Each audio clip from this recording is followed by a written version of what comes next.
뭐 그렇게 많이 빠진 거는 아니지만 코스피와 코스닥 지수가 모두 하락을 했습니다. 코스피는 1.2% 정도, 그다음 코스닥 지수는 0.2% 정도 하락을 했습니다. 코스닥 지수는 장중에 상승으로 전환하기도 했지만 오래 가지는 못했습니다. 유가증권 시장에서는 외국인과 기관이 매도를 했고요, 순매도를 했고요. 코스닥 시장에서는 외국인과 개인이 순매도를 했습니다. 오늘 삼성전자는 6만 원 선이 장중에 한때 무너지기도 했는데요. 예. 59,900원까지 내려갔는데 1년 7개월 만에 이제 처음이라고 합니다. 네. 환율도 오늘 좀 많이 뛰었습니다. 서울 외환시장에서 원달러 환율은 3시 반 기준으로 한 11.5원 오른 1,320원 선에서 거래가 됐습니다. 오늘 새벽 끝난 뉴욕 증시보다는 좀 선방한 것 같은데 뉴욕 증시 상황도 한번 정리를 해주시죠. 예, 뉴욕 증시 3대 지수가 모두 급락을 했습니다. 우량주 중심의 다우 지수는 0.4% 하락을 했고요. 예. 기술주 중심의 나스닥 지수는 1.5% 하락을 했습니다. 예. 그리고 대형주 중심의 S&P 500은 0.9% 하락을 했습니다. 나스닥 지수의 하락폭이 가장 컸는데요. 장중에는 2.2%까지 하락을 했습니다. 그래픽을 보면서 자세히 설명을 드리겠습니다. 엔비디아가 3.66% 하락을 했고요. 애플이 2.91%, 마이크로소프트가 2.23%, 기술주들이 대부분 하락을 했고요. 네. 대신 이란의 폭격 영향으로 방위산업주들이 올랐습니다. 로키드 마틴이 3.65%, 노스롭 그루먼이 3.04%, 보잉이 1.43% 올랐습니다. 국제 유가는 장중에 5%까지 급등을 하기도 했는데요.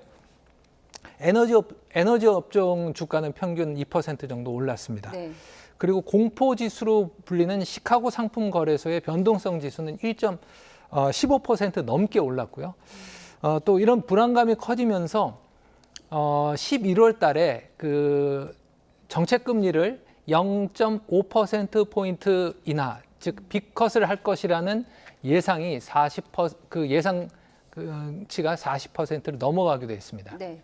일단 기술주 떨어지고 방산주 오르고 오늘 주가 자세히 살펴봤는데요. 앞으로 이 중동 정세가 금융시장에 미칠 영향 어떻게 분석해야 할까요? 국제 유가가 지금 제일 이제 걱정되는 상황인데요. 현재까지 세계 경제의 안정세를 지탱해 준 게 국제 유가 하락이었습니다.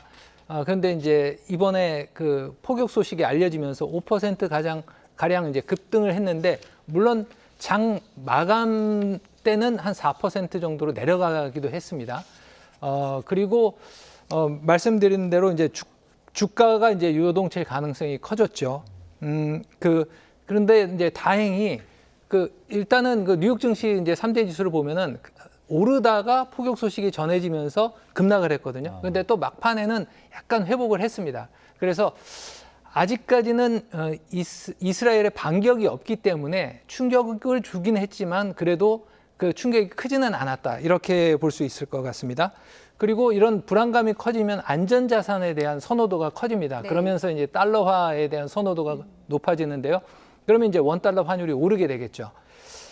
이제 관건은 어떻게 보냐면, 이제 시장 전문가들은 이스라엘이 이제 과연 반격을 할 것이냐, 이란이 이스라엘에 미사일을 200발 정도 날린 것으로 보도가 되고 있는데, 이스라엘이 아직까지는 반격하지 않을 것으로 보고 이제 지금 시장이 반응을 하는 것 같고요. 만약에 이제 반격을 하게 된다면 변동성은 더 커질 수가 있습니다. 우리 정부도 그래서 변동성이 커질 가능성을 예의주시하면서 즉각 대응을 하겠다는 그런 입장입니다. 네, 중동 정세로 인한 변동성 앞으로 지켜봐야 할 것 같습니다.